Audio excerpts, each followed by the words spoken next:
And welcome to Sideline Speedway. Here I am Mekhi Winfrey, joined by Park and Merrey. As always, that will probably never change. It feels like. What are we on? Week 11. I feel like we're week 11. I'm Week guessing 11. we're in the double digits, so I'm guessing at this point, guys. But yeah, week 11 here. Um, we got a lot to talk about with the NFL. Of course, we'll talk on college a little bit. Um, Gotta hit all the points, but I gotta ask you before we do anything else, get into the show. Parker, do you smell that? I don't smell that. What are you sniffing out? I smell him playoff football around the corner. Oh, okay. I do smell that. It may not It be. smells like a Chiefs dynasty is coming back. It smells like I don't smell any Bengals in there though. Third year in a row. What happens? Yeah, I don't know. I find it funny because you had them winning the division, and well, I did have them winning the you, division. I you remember that. know, That was I can't talk too much because I had Baltimore winning it, and hey, they could do it. in At hindsight, this point, Baltimore only has one extra win, so I yeah. guess take that with the grain of salt. But we'll get to all that and more here on Silent Speedway. But why don't we changed up the format for you guys this week. We wanted to spice it up, you know. Holidays around the corner. We wanted to be giving, and we were gonna Yes. we're gonna change it up on you guys a little bit for once. But to start out, we of course will review what happened this past weekend. We're gonna kind of run through it. I'll ask after that anything you want to specifically talk about. Don't forget, guys. We of course have BTA. We trust me. We didn't get rid of that. That's staying. It's not going anywhere. But um, yeah. Why don't we look at what was it? Week 10. Week 10. It was week 10. What a crazy week. Um, for all the wrong reasons, by the way. Yeah. Crazy week. But as my phone resets me, like it usually does, guys. Oh no, This is a per show thing, by the way. Per show thing. Okay. So we had Thursday night football. Denver took down Vegas 10-7 in a snooze fest. I'm sorry for anyone who watched that game. I mean, we had to, but like, I'm sorry for anyone who chose to watch that game. Uh, Atlanta, they fell to Indianapolis in, was it Munich? Were they in Germany? They were in Germany. I think they were in Berlin, Was it but Berlin?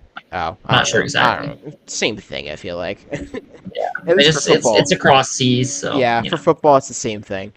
Um, Indy takes care of them. They won 31-25. They moved to now 8 wins. Um, New York, the Jets specifically, took the victory this week. They won 27-20 over the Browns. The Saints beat the Panthers 17-7. I'm devastated. Their momentum is immediately dashed. If you're a yeah, Carolina fan.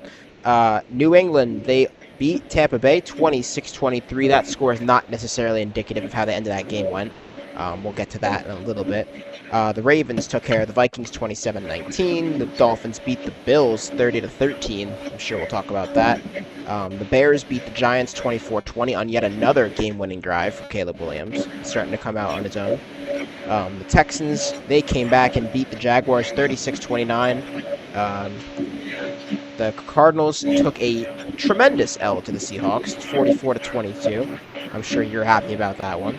yes, The Lions beat the Commanders also 44-22. So 2 of those scores this week. By the way, that's a scoregami, I'm pretty sure. So scoregami went from none to 0 to really. 2. So Wow, how about that? it's interesting. The Rams put up 42 on the 49ers, who got 26. Chargers beat the Steelers 25-10, and the Eagles took care of the Packers in Lambeau 10-7. So, with all that being said, I want to ask you: is there any game or any few games here you want to talk about? I would like to discuss a concept that I see us that I see the season building in the 2020-2025 season, and it's almost feeling like a changing of the guard in the NFL this year. Really? We're starting to see some new quarterbacks becoming great. You know, Drake May might be the next Tom Brady. We're seeing That's a Sam step. Wow! Darnold. Whoa! Whoa! Look, Whoa! That's a look, he's big in New statement. England. Look, That's a big statement. Drake May is in New England, and he is balling out. But anyway, you know, you have guys like Drake May balling out, Sam Darnold, Baker Mayfield, I mean, we're kind of seeing like a change in the guard here. And then, of course, the other young quarterbacks, which we're hoping will be good, like Caleb Williams, Bo Nix. Would love to see Jay Daniels come back from injury, but it certainly feels like we're seeing a change in the guard there.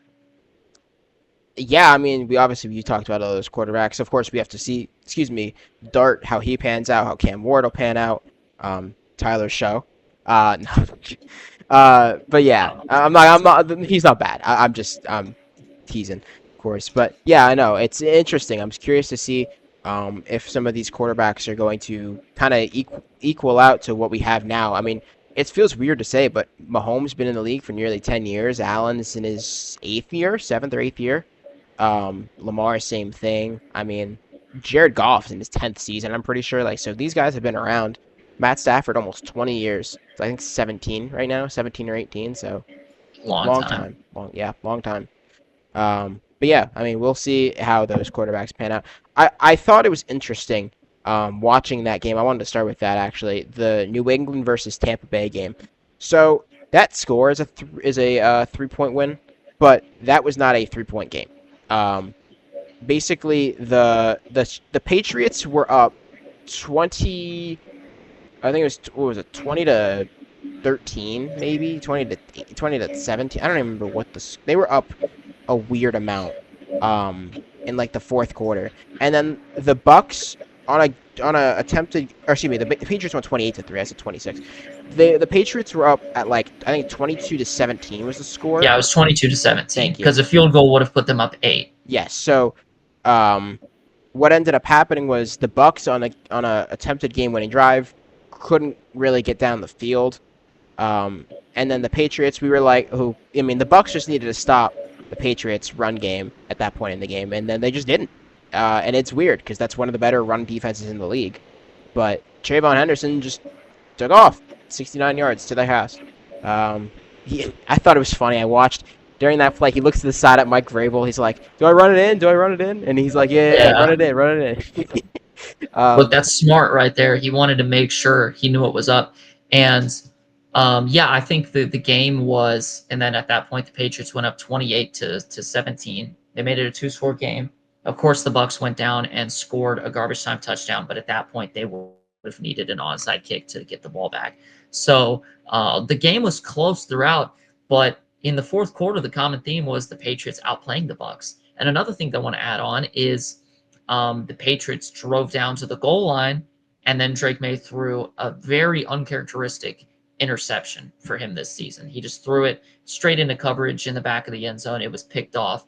And so this game really could have been a blowout, in all honesty. The Patriots they really outplayed the Bucks. And so I think it's a huge look. It's a huge, great look for Drake May. It's a great look for the Patriots as well, because we knew Drake May was good. Okay, he was getting all the national praise, but I'm not sure if the New England Patriots themselves were getting that national praise.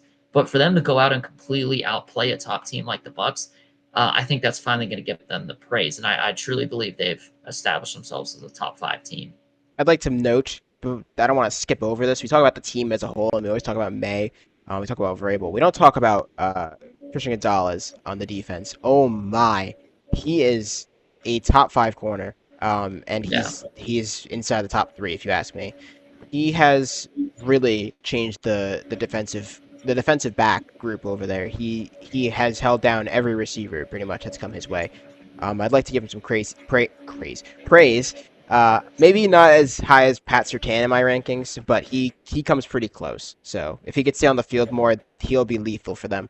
A couple other games I did want to hit on that we saw this week. This was a kind of a slow week. There wasn't too many things to talk about. The teams who should have won pretty much won their games. I don't know. Daniel Jones is starting to look like a little bit of a pumpkin right now, man. Daniel Jones is going pumpkin mode? Maybe. I don't know. I've seen some things that I didn't expect I'd see out of this resurgence of Daniel Jones that everyone wants to talk about. So, I don't know. He had what? They had 6 turnovers against Pittsburgh, right? And then they barely escape out of the win against Atlanta, who I'm actually very high on, but most people aren't. So if we're going to hold that standard for Atlanta, then I'm going to hold everyone to that standard and the fact that the Colts barely beat the Falcons. So, again, now 2 weeks in a row, doesn't look great for Indy. Yeah, I think there are concerns about Indy. The win is a great look for Jonathan Taylor, right? I Oh, think there's no disagreeing that he historical carried the game. team. Yeah, he Historical game. carried the team on his back. How many total yards did he I think have? Like, 264. yeah, I was about to Yeah, say like 240, 260, 244. 270. A lot of yards. He carried the team on his back. Daniel Jones had 2 turnovers. He had a pick and a fumble as well, I believe. So he continues to stack up the turnovers. So for me, it's a great game for the Colts. It's a great game for Jonathan Taylor, but I have more concerns coming out of that game than I do applause. Like, I applaud Jonathan Taylor for the performance he put together, but the Falcons are a dead man walking right now. Raheem Morris is soon to be fired. Um, and Michael Penix, I'm not even sure if they're confident in him being the starter right now. Although I think he is the future of the team. Who knows when he will play again? He may be benched and just be kept there. Things are really not looking great for the Falcons going forward, and so for the Colts to go to an extra quarter to beat them, that's a little concerning. Yeah, I don't know. I'm sure we could talk about this more in extent in a little bit, but the Colts, I think you're starting to see who really are the players on that team and who has just kind of been holding afloat, if you know what I'm saying, if you know what I'm talking about. Um, one last game before we get to BTA, because I do have some BTA I want to talk about, but I want to talk about that Bears Giants game. There's a story that I'll get to after the game in a little bit, but I want to talk about the game itself first. Chicago takes care of business. I said 24-20. The Bears were down all game, and this has been the theme with the Giants all year, which I'm actually hopeful for because this is a year we're not supposed to win, meaning that typically we should win a bunch of games next season. But it is a little concerning that we have now blown 4 leads to teams that are all generally as good as us, or if not a little bit better, and just really throwing the game away. The Broncos, we had a 30, we had like a 20 or 19 point lead. What was it in like the fourth quarter? Yeah, 19-point lead over the Broncos. 19 point lead. We lost that game. We had a 10 point lead over the Cowboys in the third quarter. Lost that. We had a 10 point lead over the Bears. Lost that. 12 over the Saints and lost that. It's just a concerning pattern, really concerning pattern. But of course, the most concerning part being that Jackson Dart has been ruled out for this week. He is on concussion protocol. Thankfully, I think it's just a 1 week out. So we get to see Jameis aired out for a week. I'm very excited. That's going to be really fun. I don't actually know who we're playing. I haven't seen that yet, but that'll be really fun. Actually, we're playing Green Bay. Oh, yeah. Maybe he won't air it out. But but anyway, Hey, yeah. Who knows? I mean, I don't know what you think, but I'm saying as a Giants fan, it's a little concerning, but ultimately I still think we should pump the brakes on if we should be totally, overboard about all these leads. So yeah, the Giants, it's just again just poor game management at the end. When you're up like that against the Bears, you should be able to move the ball. I think part of the reason they lost is the Jackson Dart injury. I think once Dart went out, they lost some momentum, and that ended up kind of coming back to hurt them. You got Russell Wilson in, and I love Russell Wilson, but when you have a young team like the Giants have, he just doesn't fit in. He just doesn't. It's not his team, and so it felt like he kind of came in and stifled the momentum of the team, and of course, the Bears drove down, and then the Giants got a chance at the end with the ball in their hands, and Russell Wilson couldn't do anything with it. So That's why he's not starting this week. yeah, the new coach, which we'll get into later in the show, the new coach has come in and said, I'm starting Jameis. I'm not messing around with Russell Wilson. So there you go. Nobody in that Giants building besides the GM, who I have my own gripes with, has been very high on Russell Wilson. So I think that speaks values to me. You know what I also want to do? Just What? I want to put some belt to ass. Excuse my language, but I kind of want to put some BTA, if you get what I'm saying. The BTA, okay. You know what? Who's Do getting you the want to belt this use week? do you want to use the belt first, or do you want me to use the belt first? Look, there is a team that the belt should have been put to them months ago, but somehow they just keep sneaking by and sneaking by and sneaking by. This no more. Pull the pants down and stick it right out because you're getting it. The Yay! the Buffalo Bills got the BTA this week from the Miami Dolphins. Absolutely embarrassing. The Miami Dolphins are, again, a dead man walking. Mike McDaniel may only have 1 year left there. The GM's gone. The quarterback has major questions. And you just let the Dolphins go and absolutely destroy you. That is an unacceptable loss. Josh Allen is turning the ball over again. They've lost by 3 scores to the Dolphins. And that run defense. Don't even get me started with the run defense. Their Devin defense Achane. entirely. They're entirely. Yeah, the entire defense. But, like, how are you letting up 174 yards to Devin Achane, which is a good running back, when you're supposed to be a Super Bowl caliber team? No Super Bowl team should be letting up that many yards. Not only that, um, you know, it's just so many parts. It's just an unacceptable loss. You just beat the Chiefs last week, which is, as we mentioned before, the Buffalo Bills Super Bowl. You know, their regular season game against the Chiefs. That's their biggest game of the year. It's bigger than any playoff game they'll play, apparently. And I guess the hangover was too much because they just lost to the Miami Dolphins. It's just unacceptable. And look, they've been trying to hold the pants up. You know, when they lost to the Falcons by 10, I had my eye on them. I'm like, oh, watch out, Buffalo. The belt is coming your way pretty soon if you don't clean it up. And after the Chiefs game, I was like, okay, maybe they're off this fraud watch or belt watch. Nope. Boom! BTA, the Buffalo Bills. You guys need to lock in. Yeah, the Bills. They. Yeah, that's that. They've been looking rough recently. I actually stole the game I was gonna do. So you know what? I have to go abandon ship here. I'm gonna Ooh, change okay. gears. You know what? You know who else is getting the belt this week? Oh boy. Arizona Cardinals. I am so happy I get to give this belt. Not only because I get to talk praise about Sam Darnold, but because of the monstrosity of a front office that you guys have.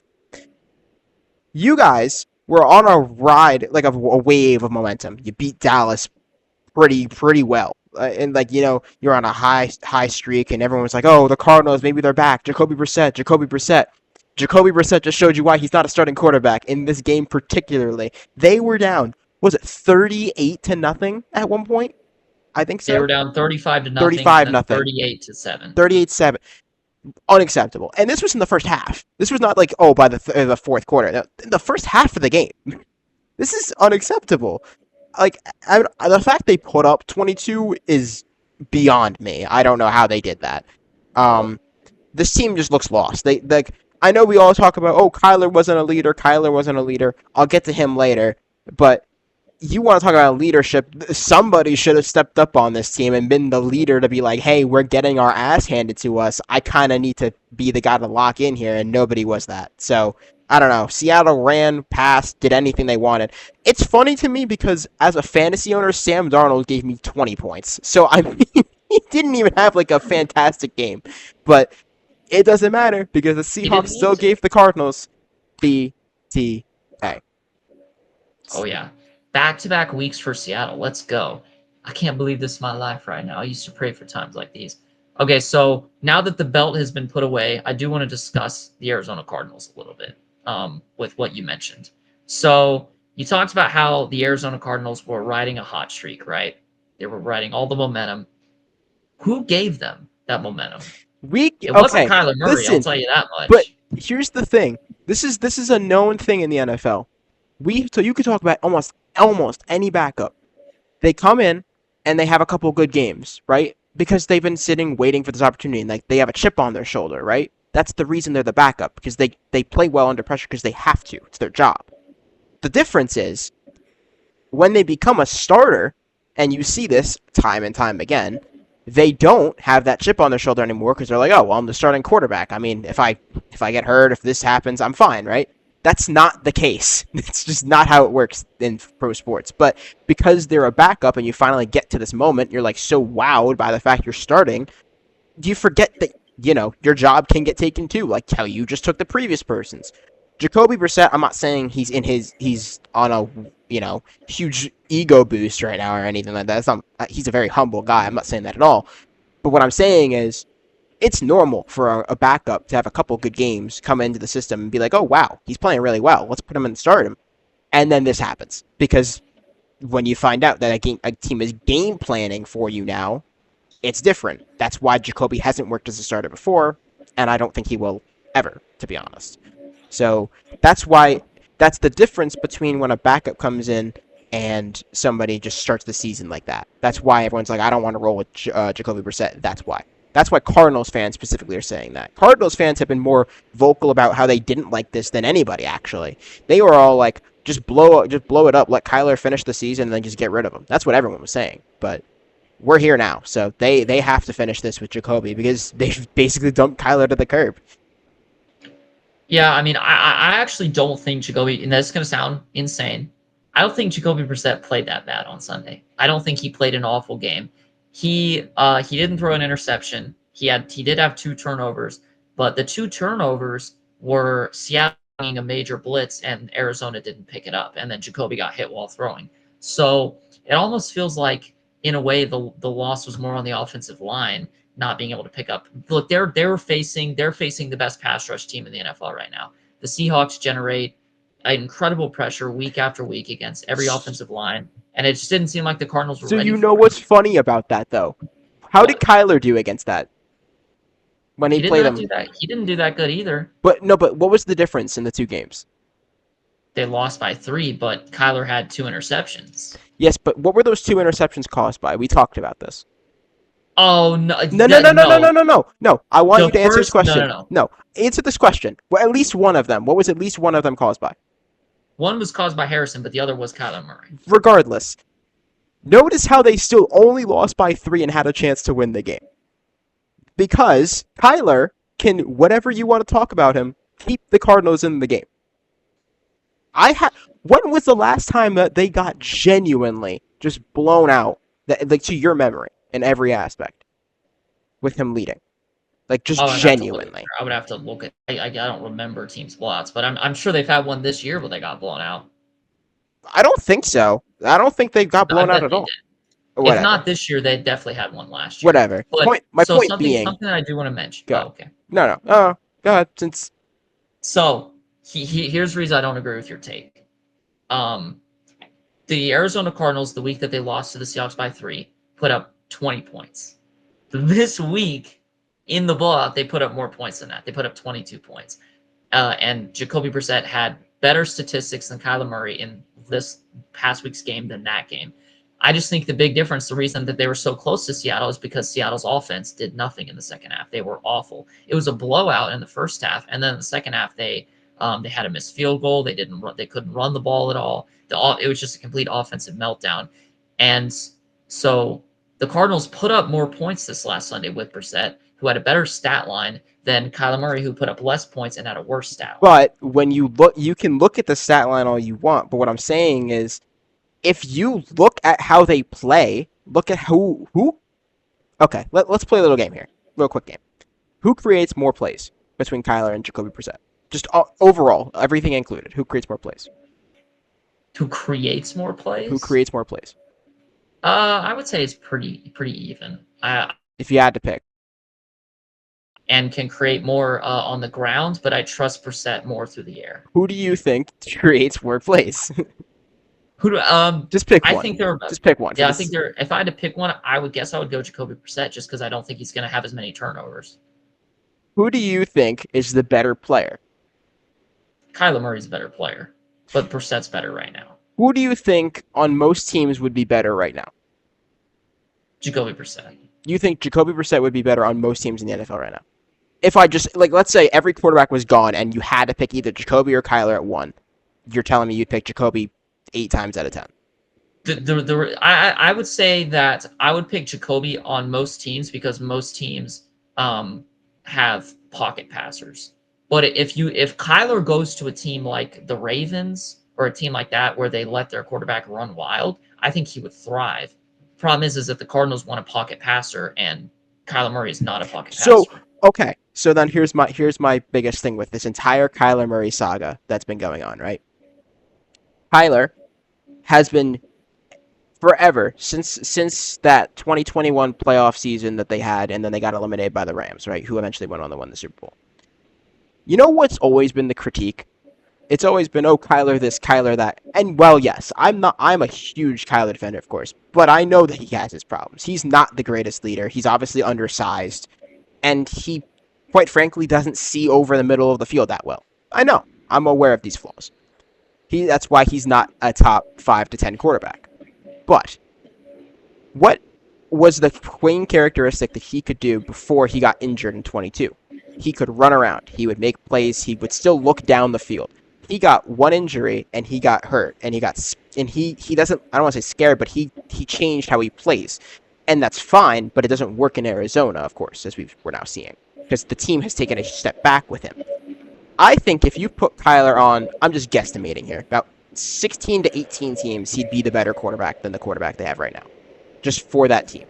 I think he would honestly, I would love to see him go play in New York, a team that really desperately needs somebody who can run around. I say the Jets, I mean specifically, not the Giants. The Jets. No, not the Giants. I prefer to keep Jackson Dart. He's younger, but Yeah. but I think if you put him on the Jets and give him Garrett Wilson, who I think is better than Marvin Harrison right now, I think it'd be interesting. It's the same situation because they don't have an offensive line. The defense is just as poor, honestly. So I don't know. I think it'd be the same thing, but I think it's a team that is more willing to let Kyler kind of be Kyler. I think it'd be better because when the team was letting Kyler be Kyler before, they had no problems. Notice how you never heard a complaint about Kyler from those previous 3 years when he was in his first few years. They all came immediately after. Immediately. He also was a good player in his first 3 years. And he's not been a good player in the last. But this is the thing. That's the thing. We're now holding him to the good player standard. But then when he plays good, people want to say he has to play better. I'm like, what's the fuck? Oh, I almost said a word. I mean, I wouldn't. But that's not fair to him. Look, in the first half of last year, he played good and he got his flowers. I don't think so. And then after the Seattle games, he kind of fell off. I don't really see anybody in media or anybody talk about how good he played. But you know what? Me and you could go on for hours about this. Yeah. But well, so as we wrap up this segment, I do want to mention what I think would be the perfect offense for Kyler Murray. It's the exact same offense that Russell Wilson ran in the Legion of Boom days, where you would have a lot of play action deep shots. You could get Kyler Murray's deep ball involved, and a lot of runs as well, whether it be a read option, maybe some short passing as well, just anything that took the middle of the field away from Russell Wilson. All Wilson had to do was have his deep balls and his running ability. Obviously, Kyler does not have the arm that Russell Wilson does, but he has the legs. So I feel like if someone can figure out an offense like that for Kyler, it'd be perfect. He doesn't have to look over the middle of the football field, which is clearly his weakness. He can just target his strengths. I think that would be a good offense for him. I think we won't know, though, because nobody's going to want to take on that contract, which is fair. I mean, I wouldn't either, but that'll be a different discussion. Also worth talking about, we should probably mention how Brian Daboll got fired this week. Man, I wanna ask you as a non-Giants fan how you felt about seeing the news first. My opinion on Brian Daboll coming into this year was that he's a pretty good coach that the Giants would hang on to, because he had a really good first year with them, right? Where they had that really good defense. Daniel Jones had a good year, and they made it to the playoffs, won a playoff game. After that, though, you start to see some flaws, whether it be from now I think a lot of the flaws are from the GM, yes, but Brian Daboll also plays a hand in this. He's not just a passenger to, trading away Saquon or giving Daniel Jones the monster contract, but he definitely played he played a part in it, And so then you start to see some flaws. The franchise quarterback contract for Daniel Jones was the first really big one. And then they have a really bad year, and then they get rid of Saquon in the next offseason. They say it's Daniel Jones season. We're not paying Daniel Jones $50 million a year to hand it off to Saquon. A lot of that is put on the GM, but again, Brian Daboll plays a hand in it. He was not going to let that happen unless he also wanted it. So there was another chink in the armor for Brian Daboll. And then this year, I truly think that the straw that broke the camel's back was giving up all of the big leads. You saw the 19 points given up to the Denver Broncos, which had maybe the worst coaching decision in NFL history, was letting Jackson Dart throw that ball on third down and throw pretty much a game-losing interception.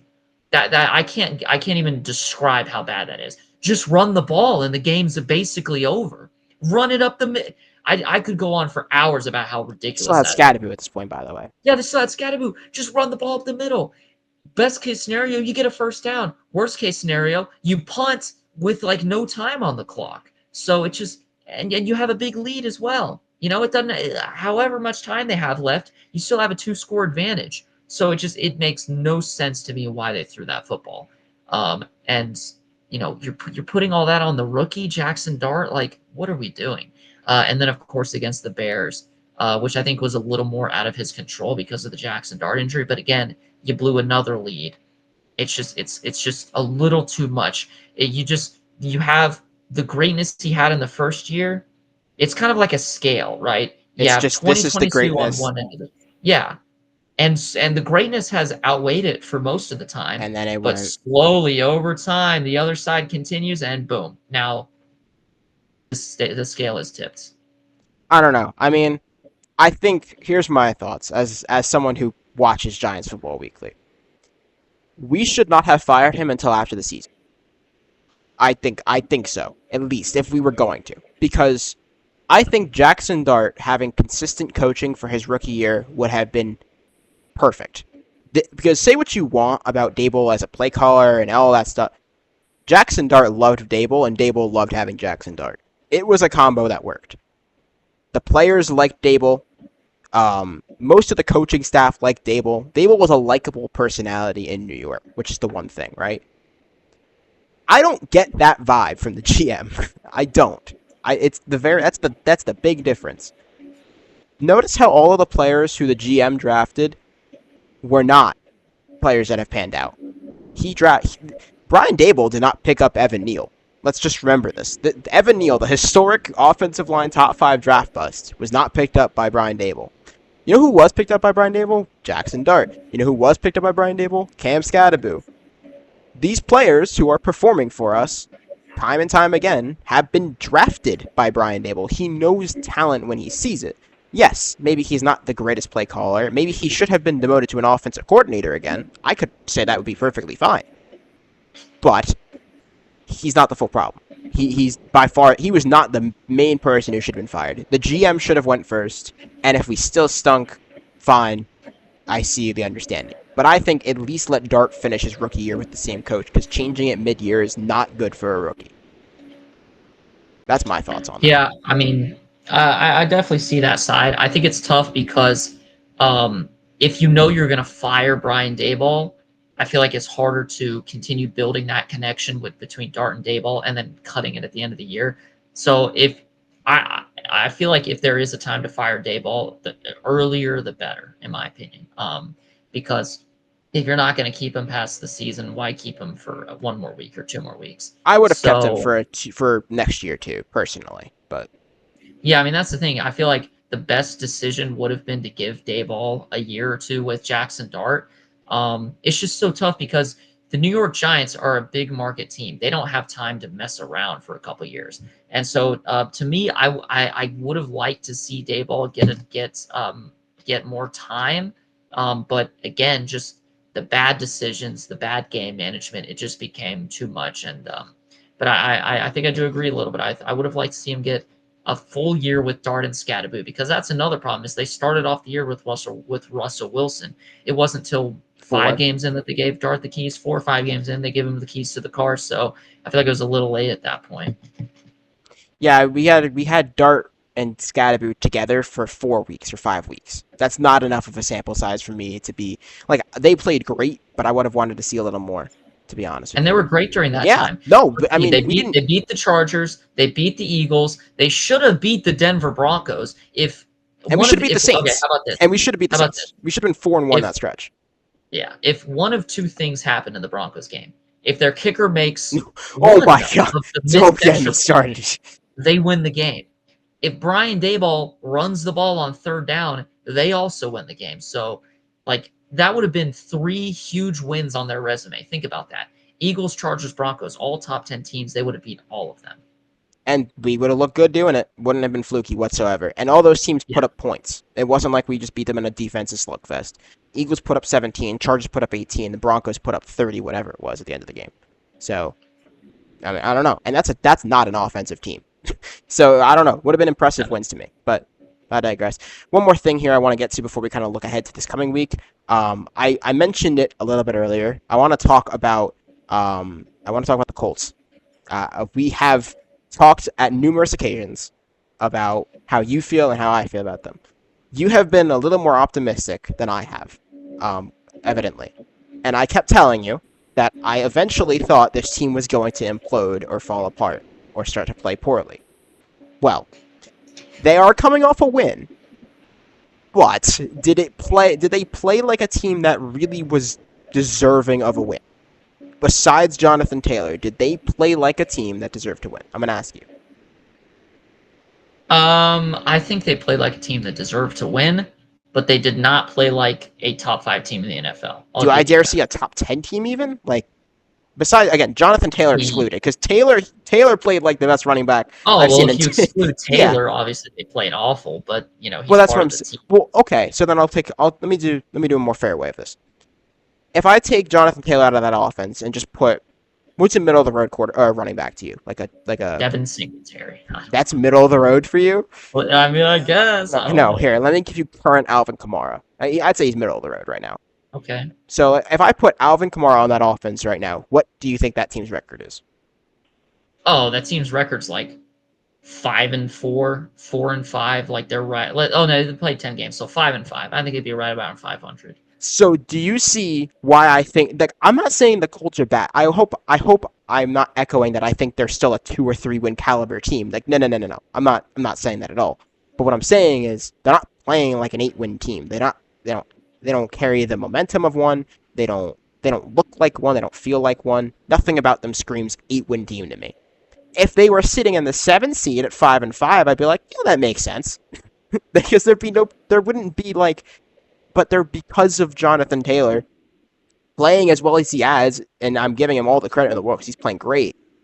It makes Daniel Jones look good. It makes the rest of that offense that I don't actually think is all that fantastic look good. It makes them look really good. Their defense is now starting to show cracks. So I don't know. This team screams first round exit to me.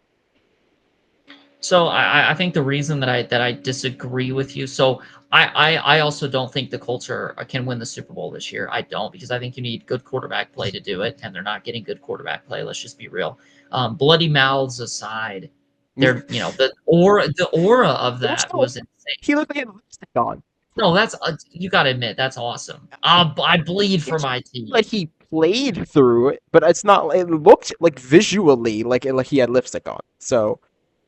Yes, my opinion. Maybe I'm just a Giants fan who's just look. Whatever. But the Colts deserve credit because Jonathan Taylor is on their team. Mm-hmm. They don't have a mid Alvin Kamara on their team. They have Jonathan Taylor on their team. He is part of the 53-man roster. So when he's on the football field, the Colts are a top team in the NFL, and they deserve the credit given for that. But the team is a team, not just Jonathan Taylor. And he's part of the team. Yes, he's part of it. That's why I'm saying they should be a playoff team. I'm not saying they shouldn't. The expectation, this top 5, he himself is playing like a top 5 running back. The team themselves is not playing like a top 5 team. They're not playing like a top 10 team. Top 15? Yeah, they're playing like a top 15 team. They're playing like a playoff team. But they're not playing like a team that will go anywhere outside of the 7th seed. That's what I see out of that team. Put Jonathan Taylor on almost, I'd say about 7 or 8 of the AFC teams. That team is the 1 seed. I'm so serious. That's how he's playing right now. Yeah, but the Colts are not a 52-man team that doesn't have Jonathan Taylor. So, they're a 53-man team. But I'm saying you can take him out of that team and he'll be good. I can't say the same about the Colts. And even if we look at it with him on the team, let's do that. Let's look at him on the team, right? What has Daniel Jones' stat line look like for the past month? I want you to tell me. I mean, it's not good. I know that. I don't know his exact stat line. I just know it's not great. He has like 5 or 6 turnovers in just the last 2 games. And what teams did they play? They played the Falcons, who I thought have a decent defense, Say what you want about their offense. Their defense has been pretty consistent. They put up 31, but Jonathan Taylor ran for 250. Daniel Jones passed for an interception and 1 touchdown, which isn't fantastic by any stretch. They played the Steelers, who have had a shaky defense this year. TJ Watt's taken a step down, And guess what? They lost. They Mhm. So I don't know. I mean, like, while yes, the early season looked impressive from DJ, I don't know. After that Rams game, it looked like he just kind of took a step back, and Jonathan Taylor has just been on cruise control for that offense. That's how I feel about them. So the reason I don't like this argument is because let's take a look at the Kansas City Chiefs over the past 5 years. If you take Patrick Mahomes out, how good is that football team? Well, it depends who you insert. Insert Daniel Jones. For Let's argument, swap. okay. For argument's sake, okay, we'll do Let's Daniel switch Jones. him. Okay, so let's say you put Jones on the Chiefs, right? The reason that Daniel Jones on the Chiefs would be better than or worse than Mahomes on the Colts is because Mahomes is a better player. Mahomes just plays the game better. I think the Colts would have multiple deep playoff runs if he was the quarterback. That's how I feel. Jones, while the Chiefs would probably make the playoffs because they're still a solid roster, Jones would go and be a first-round exit because he's not he's a serviceable quarterback in the NFL. That's exactly the point that I'm getting at. You could say that the Kansas City Chiefs without Patrick Mahomes are a middle of the road team, but they're not Kansas City Chiefs without Patrick Mahomes. Mahomes is part of the team, so you have to credit them like they have Mahomes. I'm not So discrediting what the team the Colts need credit like they have Jonathan Taylor. But I'm not discrediting the fact they have 8 wins. I'm saying that he's the reason they have 8 wins. That's what I'm saying. And that's okay. What's the problem with that? Well, my problem is the people saying that this team is playing like a top 5 team. This team is a contender. Look, maybe you particularly, me and you are both in agreement. They're not a Super Bowl contender, right? But if you look at general media, look at the public, look at everyone who watches football just casually, everybody, Colts are a contender. Colts this, Colts that. Had to get a little light going in here. Yeah, it's getting a little dark. But no, yeah, like the Colts, everyone talks about the Colts in such high regard, like they're this contender. They're not, and that's my point. I'm not proving my point to you because I know how I feel about them. Everyone else who is saying that the Colts are just a great team, I look at them and I'm like, if I take Jonathan Taylor out of this team, I want you to tell me what you think will happen. That doesn't matter. But it does matter. Jonathan Taylor's part of the team. But if he has a bad week, what happens? Then what? They play bad, but if Patrick Mahomes has a bad week, he's playing. But him being a good player doesn't make the team be a good team. Yes, it does. It's a solid team. It's an okay team, but he makes the team better. Does the team make Daniel Jones better, or does Daniel Jones make the team better? Well, nobody really makes the team better. The team gets better. I disagree. CMC. Look at CMC. What's the stat we always bring up with the 49ers? Yeah, 75% of the time. No. But how many times do they win when he's not on the field? Do you know? Well, if they won 6 games last season of the time, that means they probably lose 25. They lost 6 games. They won 6 games last season without. Yeah. So yeah. Good players, great players can elevate the team. The team can elevate players. The team is elevating Daniel Jones, who's getting a lot of the credit. Jonathan Taylor's elevating the team. Okay, here's the problem with all this. Christian McCaffrey with the 49ers, the rest of the team plays the same. Christian McCaffrey plays fantastic, so the team wins more games. It doesn't necessarily mean... So if Christian McCaffrey's on the field, that's not going to make this rookie defensive end play better. The rookie defensive end is going to play the same, but if you have Christian McCaffrey on the offense, that means the offense scores more points, which means the defense wins more. Jonathan Taylor is not grabbing the Colts players and making them better. He's not boosting their Madden overalls. He's just rushing for more yards and allowing the Colts to win more games. But it's morale. It's a morale thing. It's a motivator. He's the team leader. Let's be real. When you look at that team, who's the team leader? You say Jonathan Taylor, right? Shane Steichen. Oh, okay, no, that's fair. But I'm saying of the players on the team, you'd say Jonathan Taylor. So he's the leader. So he motivates everybody. He's him performing by example. And this is, if anything, you should be agreeing with me if you think how you feel about Kyler Murray. He, as the leader, is motivating the team to be better, so they are playing better, up to closer to his standard. They're not at his standard, but they're playing closer to it. If Jonathan Taylor wasn't on the team, which I know you can say it doesn't matter because it's not what the case is, but just bear with me. If you put any middle of the road running back who isn't a leader on that team doesn't play as well. And yes, I'm crediting the fact that he's playing well. I'm crediting the fact the team is still 8-2, but they're not because of Daniel Jones, but because of Jonathan Taylor, which is what matters in this case. Because when they go to the playoffs, and me and you have to have a discussion, who are the Colts going to play? And if they play somebody like, I don't know, if they play somebody like the Broncos, who have a great run defense, what's going to happen? They're going to get smacked. Maybe. They're going to get smacked. But that's my point. Okay, well, this applies to any good team in the NFL. But we haven't gotten to that debate. The Los Angeles Rams have Matthew Stafford, who's playing fantastic. If they face a really good pass defense, Stafford's production goes down and the Rams are more likely to lose. So this argument of Jonathan Taylor and the Colts applies to any good football team that has a really good player. Whatever. We can agree to disagree on this because we're going to be here in a loop for forever. Yeah. I think we're going to have to agree to disagree, but whatever. I think I'll end my point with, I do think the Colts are a playoff caliber team. I'm not saying they're not. The team itself, even. But Jonathan Taylor is the reason they are 8-2. Let's not get this twisted. That is the difference. So anyway, that's about all I got for storylines. I do want to look ahead to this coming week. Where are we on? Week 11 now? So yes, why don't we look ahead at what's going on? So we got the Jets playing the Patriots tonight as of recording this. We actually recorded very late. So Jets are playing the Jets playing. Jets are recording the game. Thank you, Jets, for recording this for us. Jets play the Patriots tonight in Foxborough. Here, we'll go quickly, give a prediction. So, you know what? We'll go game by game. Do you got the Patriots? You got the Jets? I got the Patriots in this one, for sure. Yeah, give me the Patriots. I think the Patriots are a obviously more well-rounded team, and they're at home. Commanders play the Dolphins. I'm sorry for everybody who's across seas that gets to go see that game. Give me the Dolphins, actually, though. I think they're on a roll. And you know what? Sure, because Commanders are playing Marcus Mariota. I like the Commanders to finally break their winless streak. They've had a lot of losses. It feels like they're kind of due for a win. I don't know, something about the Dolphins team. I'm not high on them, but I just think they're playing for their jobs. So I don't know. They're definitely cooking a little more right now. Bit of a morale thing to be able to win that game. Packers play the Giants in MetLife. Who is the ACL monster? Who's the MetLife turf going to get this week?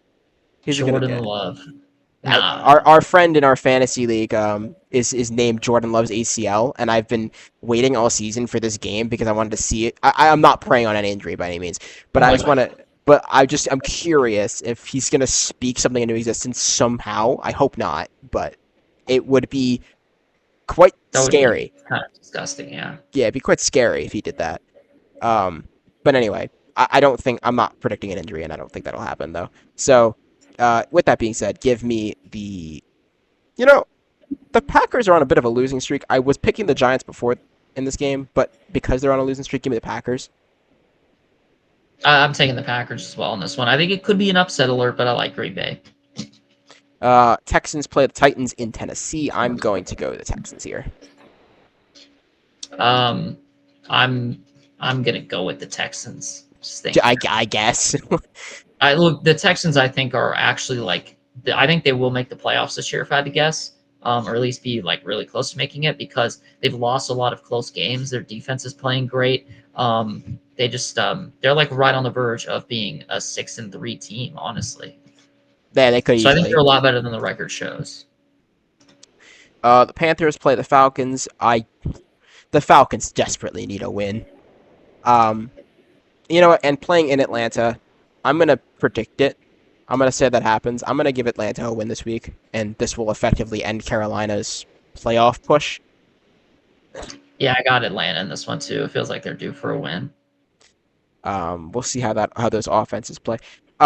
This game I'm a little interested in. So McCarthy is obviously back on the field. Dude, we didn't talk about it, but man, that 9 gimmick is really funny.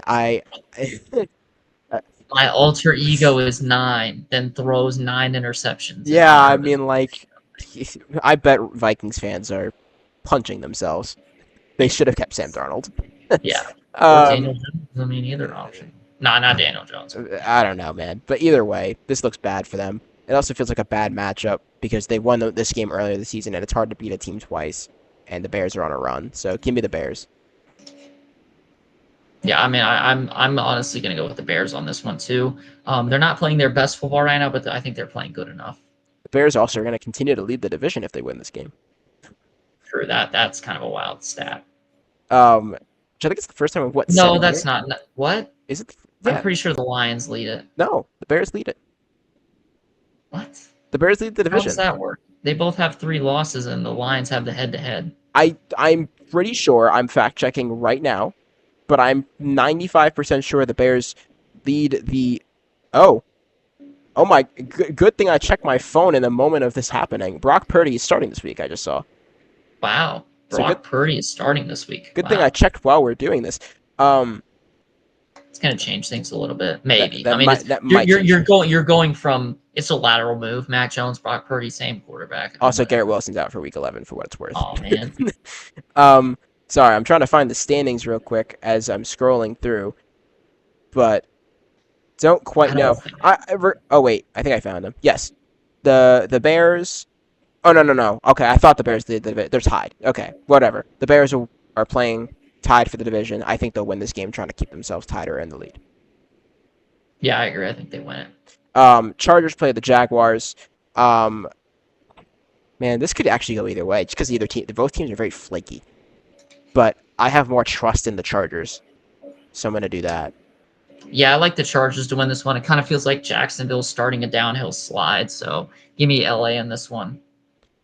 Bucks play the Bills. This game 4 weeks ago, I was very excited for. Now, I'm a little scared for. I'm going to take Buffalo only because they're in Buffalo, but that's really my only reason for picking them. Yeah, I'm going to take the Bills as well. It's a home game for them, and they desperately, both the Bills and Bucks need wins to really like kickstart their season, or in the Bucks' case, revive their season. They were so good early and now are struggling. But it is in Buffalo, and I think I have a little the Bills than the Bucks at this point. Cincinnati heads to Pittsburgh to play the Steelers. This is their second time meeting. Again, it's hard to beat a team twice, let alone in your own division. And it being Pittsburgh of all teams, I'm going to take Pittsburgh. Yeah, I'm going to take the Steelers as well. I just think this is a kind of a bad matchup for the Bengals, I feel like, because they don't. And Aaron Rodgers, when given a clean pocket, can play really good. So bad matchup for the Bengals. I like the Steelers to win this one. 49ers play the Cardinals in Arizona. I don't know. Give me San Francisco. They're not going to lose another week in a row. So yeah, I like the 49ers in this one as well. Seahawks play the Rams. This could be game of the week. I'm excited for this game. This is basically for the division. At least the part one for the division. We'll see how the rest of the season goes. But on the road, I'm going to take Seattle. I think Seattle's a little more hot right now. I just think they're playing a tiny bit better. I'm sorry, Rams fans. But I'm going to take Seattle here. Wow. Look, there are just some things in football that make sense, right? Well, what's everyone's favorite slogan? Big players make big plays in big-time games. Who is the biggest player in this football game? While I get up and grab something, I want you to ponder. It's actually Puka Nacua. But no, I know what you're going at here. It's Jackson Smith-Njigba. That's exactly who you're thinking of, right? Let me guess. He's gonna roll in with his JSN jersey, and I'm counting at about 5, 4, 3. Oh no, he doesn't have the jersey. Oh, he does have the jersey. Okay, he hasn't even put it on yet. Big players make big time plays in massive games.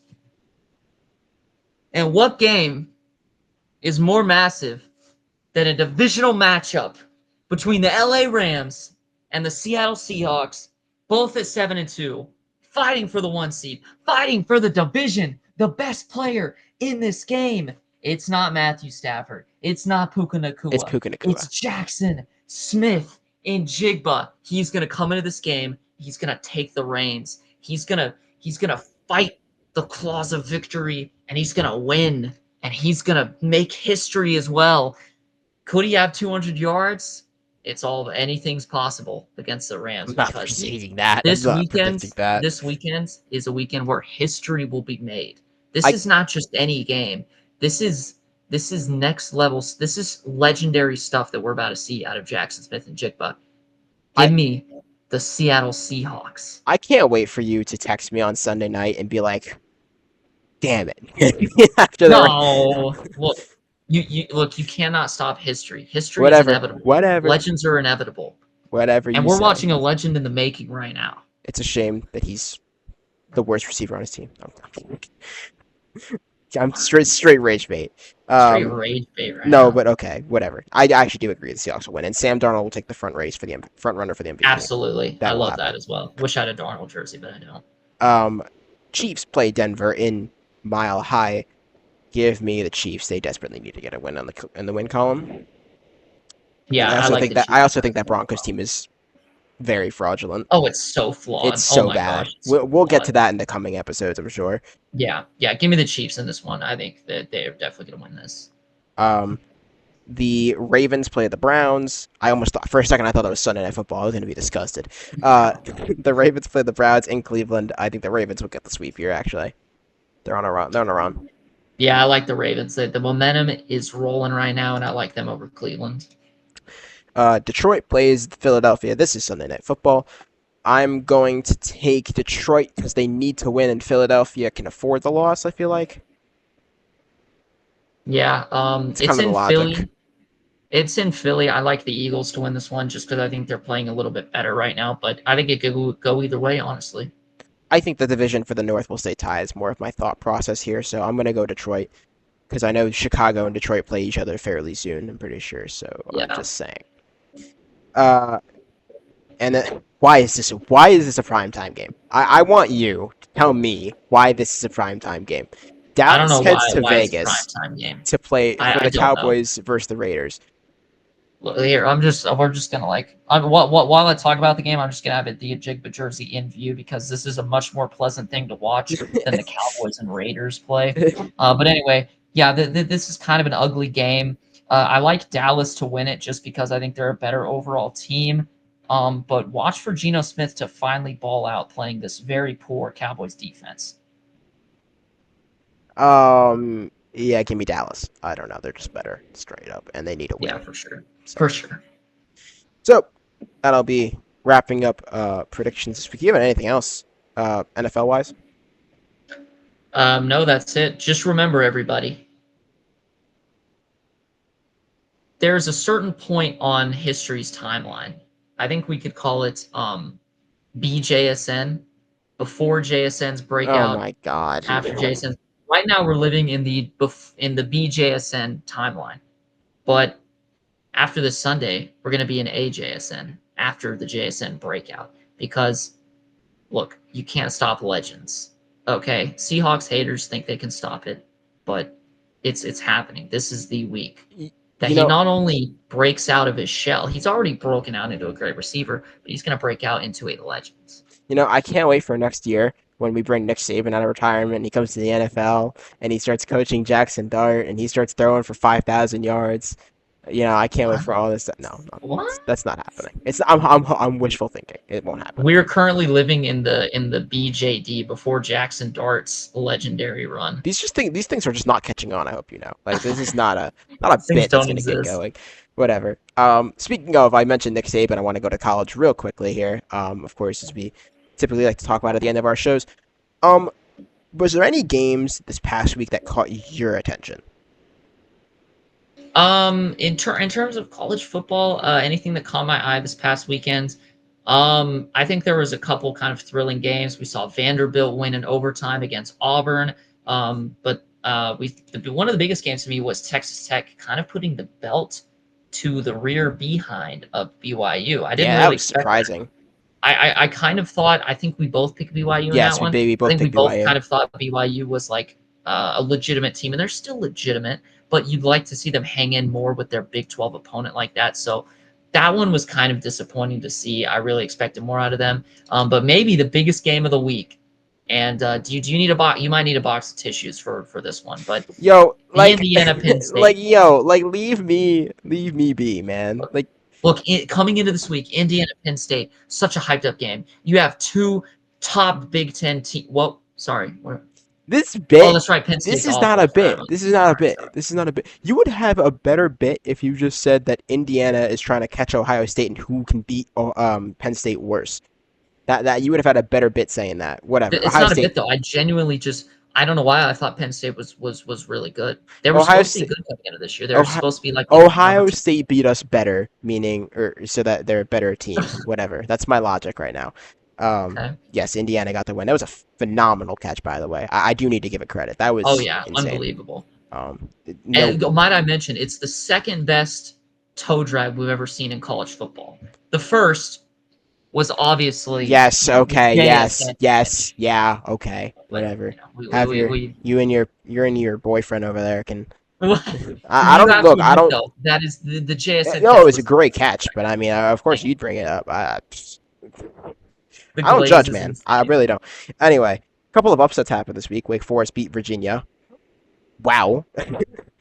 And California. I think I predicted that. I Maybe did we both not. did. I didn't. I didn't have Wake Forest winning that game. Maybe I didn't. Maybe I'm tripping. I have no idea, honestly. But I also know I didn't predict Cal to beat Louisville. But yeah, that was Wow. wow. In overtime, that's a tough one to swallow.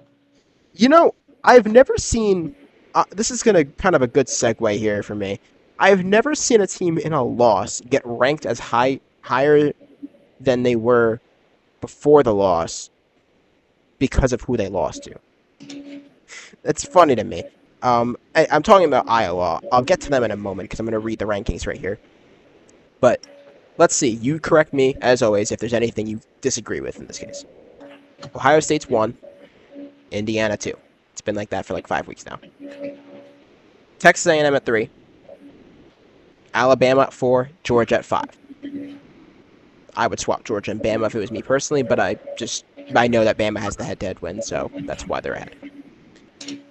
Texas Tech's at 6. 7 is Ole Miss, which I think is a little too high, considering they just beat Citadel, of all teams. Ole Miss is good. Ole Miss, They're good, but I don't know. I don't know if I put them ahead of Oregon, who's 8. Notre Dame is 9, and Texas is in 10. So I want to stop you before we go any further. Oregon and Texas Tech should 100% swap. Texas Tech went in and destroyed their top Big 12 rival in BYU. Meanwhile, Oregon beat Iowa by a field goal. I think you're misinformed here. Texas Tech is ahead of Oregon. No, they're 8. No, Texas Tech is at 6, Ole Miss is at 7, Oregon's at 8. What ranking are you looking at? Is that not the ranking right now? No, this is updated. Oh, I see. You're looking at college football playoff poll. I was looking at the AP poll. Okay. Oh. There we go. Oh. Yeah, AP poll has Oh, Oregon. well, this one personally. Oh. Yeah, I mean, yeah, I think the college football one has it right. Yeah, I don't. That one doesn't apply to like closer to whatever. Doesn't matter. Whatever. Yeah. Like AP is what gets you in. Here, you want me to switch to AP mid go here? Here. It doesn't matter. Hey, we all know. Look, Texas Tech should be ahead of Oregon. I think. Whatever. Yeah. I mean, it's right. This is the right one, so whatever. Mm-hmm. Anyway, outside the top 10, I'll just kind of rattle off here. Oklahoma, BYU, Utah, Vandy, and not Georgia Tech. Sorry, they're 16. Miami's 15. Georgia Tech, you can still do it, guys. I believe. They could still make it. I mean, look, we had a funeral, but you never know. The season's not dead. Just the undefeated season. The undefeated season's over, but the season's not dead. USC, Michigan, Virginia, and Louisville are all still in the top 20, or got into the top 20, depending on which team you're talking about. Iowa, Pittsburgh, Tennessee, South Florida, and Cincinnati are your top 25 on this poll. It's weird to see Tennessee that low, but it makes sense. They're a 3-loss team. They're the second highest 3-loss team. They're actually behind Iowa. So, interesting to note. Anything crazy there? I mean, we already talked about Texas Tech, Oregon, but yeah, I mean, everything else I kind of agree with. You know, everything else kind of makes sense. So, yeah, no gripes or complaints about the ranking, really. You know, there's a couple things here and there that I think could be a little different, but overall, I like them. All right, so let me take the time to end this by going to this week's games. We have 4 weeks left in the season before the playoffs, and these are important games at this point if you want to make it. So we're gonna rattle them off. All the ranked games. Louisville plays Clemson in Louisville, and must-win game for Louisville here. Must-win game, and I do think they get it done. Clemson's not beating a ranked team. No.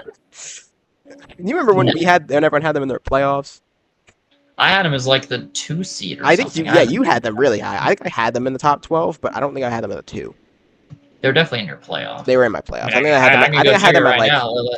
I think I had them at like we had. 9. Let's see. We'll let him fact check. I think I had them at like 9 or 10. I had them at 3. You had them at 11. 11. Okay. So yeah, I was kind of low on them, but I didn't think they'd be this bad. I had Penn State 6th. Good thing is they're right around 6th. Oh, sorry. Wait. Oh, I'm getting word that they're. Okay, never mind. Sorry, I keep. I wonder how Oklahoma State's doing. Yo, that's crazy. That's I crazy. wonder how they're doing. How's Mike Gundy? How's Mike Gundy? One of my first 4 out, which that didn't really work. How's Mike Gundy? He's just enjoying his time in Cancun, just doing his thing. Minnesota goes to Oregon. Oregon will take care of business. Yes. Wisconsin goes to Indiana, who will take care of business. Yes. South Florida plays Navy. I think this could be a fun game, but give me South Florida. Yes. Arizona plays Cincinnati. Cincinnati must win. And they will not win. I see Arizona. I'm in agreement here. Hey, all right. We're both putting them on upset alert, and we both see them winning. Okay. We have not yet disagreed this week. Let's see if that changes. South Carolina plays Texas A&M. A&M will not lose this week. They will not win the battle of losing. Okay. You just piquing my interest. I'm messing with your emotions. Yeah, you're. I don't know. Whatever. You're messing with me. I was gonna say I don't know. I had a saying in my head. I didn't know if it was the right thing, so I was not gonna say it. But okay. Whatever. A&M beats South Carolina. Notre Dame plays Pittsburgh. Double ranked game. Yeah, man. Give me Notre Dame. I'll keep saying it. What? Huh? What? I was gonna say if they keep losing, I mean, like if they lose another game, they're gonna have to be ranked. I'm gonna keep saying it, or not be ranked. Yeah. I mean, 9 is like kind of, it feels high for them, but they're on a win streak, so good for them. I think Notre Dame is going to lose the third down rushing battle, but they're going to win the football game. This is horrible bait. I hope everybody watching this just comments how horrible a bait this is under this video. Oh my gosh. Michigan plays Northwestern. Michigan will take care of business. Yeah, I think Michigan is going to win this football game. Iowa plays USC. This is actually a kind of fun game. Well, not to watch, but like in terms of just seeding.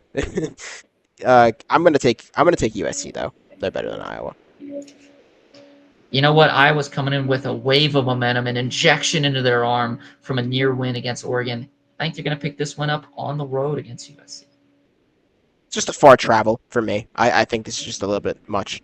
So, yeah, that's a ridiculously far travel for some college kids, but It is what it is. Go for it. So I'm gonna have some fun down in the Cali beaches. I wish. I wish. Virginia plays Duke. If Duke wins a football game against Virginia, I would be shocked. So give me Virginia. I see Duke winning this game when they match up in the basketball season. I don't see them winning this game. What is this? What is this bit? This is not a bit. What? No, it's not. I'm just making predictions. Whatever. We have a couple more to get through. Let's run through these. I'm going to skip that one for a moment. UCF plays Texas Tech. Give me Texas Tech. Yeah. Give me Texas Tech in this one. Yeah. NC State plays Miami. Give me Miami. Give me Miami. Georgia Tech plays Boston College, who looked actually pretty decent against Notre Dame a couple weeks ago, but I'm going to still take Georgia Tech. Please, Georgia Tech. I think they're going to win it, but I'm a little worried. Like, normally when you see a team lose a game in their Cinderella season, that's when they start losing a lot. Hopefully that's not the case with Tech. New Mexico State is playing Tennessee. While they're a good team in their conference, they are not good against Tennessee. So give me Tennessee. Tennessee's winning this game. Utah plays Baylor. Give me Utah. Yeah, give me the Utes. Florida versus Ole Miss. I'm gonna put this game on upset alert. I'm gonna take Ole Miss, but watch out if Florida could win this I game. agree. I have Ole Miss winning as well, but yeah, I like it. Skip that game for a moment. UCLA plays Ohio State. Okay, no way UCLA beats two highly ranked Big Ten teams. It's not happening. I see you say UCLA It beating would make themselves this yeah, like weekend. seriously, it would make Yeah. me feel better if they beat Ohio State, but they won't. So Yeah, that's not happening. No. TCU plays BYU. BYU will get back in the win column. Oh, is that? I think you're missing a ranked game. Hold up. I'm missing two. So, I'm coming back to two of them, but I was waiting on them. okay. Oh, were you waiting on the? Okay, so one of the ranked games that I saw here that I kind of wanted to touch on. I'm getting Was to those two. There was two I skipped for a reason. I want to say those for okay. last. Did you skip the Penn State game because? So hold up. Oh, sorry. I'm getting word. I thought Penn State was ranked. I'm sorry. I just got word they're not ranked. Sorry about that. Sorry about that. All right, moving on. This guy stinks. Stinks. He has to take a shower. All right, let's get to the two big games this week. Alabama plays Oklahoma. Oklahoma kind of has to win this game. Alabama can afford the loss, although they would probably fall out of contention for the SEC. Unfortunately, as much as I actually like to take the Sooners here, Alabama's just a little bit better, man. Yeah, I agree. I got Bama winning this one as well. I know everyone's loving the Crimson Tide. Mm-hmm. And then this is maybe game of the week in college. Texas goes to Georgia, and you know this game will be close. I'm actually gonna throw you for a little bit of a curveball. You may not be expecting. Look, well, one of our biggest bits in this show, because it's not even a bit, it's just facts. Georgia playing close against all their rivals. But this week, I think they're going to bring the belt out of retirement. And they're going to absolutely swing it on Texas. Arch Manning may have multiple picks, multiple turnovers. I think Georgia is going to smash Texas this weekend. It's funny you say that. It's really funny you say that. Because I have this game going as an upset. Yeah. I think Texas is going to catch Georgia lacking. Because Georgia is riding such a wave of close game wins, which they are historic for. But I think they're going to catch them Not lacking. historic, but over the last couple of years, well, yeah. Historic meaning recent memory. I think they're going to catch them lacking here, and I think Texas is going to win this game. And while they won't be able to win the SEC, they're going to put themselves comfortably in the playoffs with this win. Hey, if they beat Georgia, they may very well they deserve it.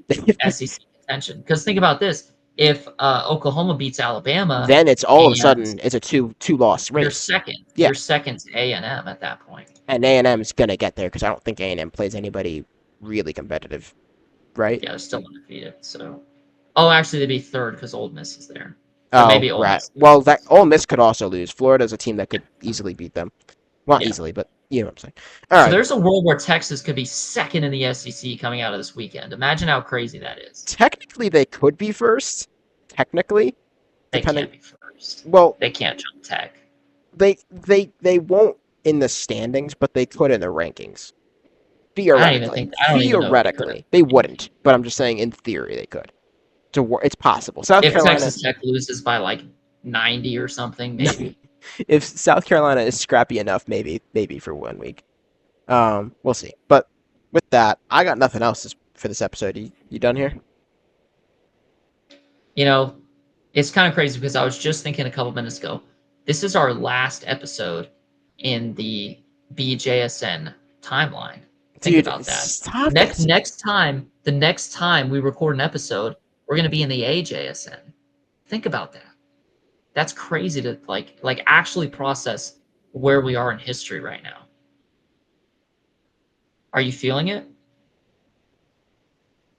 I'm going to let you have your moment as I send them off here so everyone else can realize how ridiculous you are.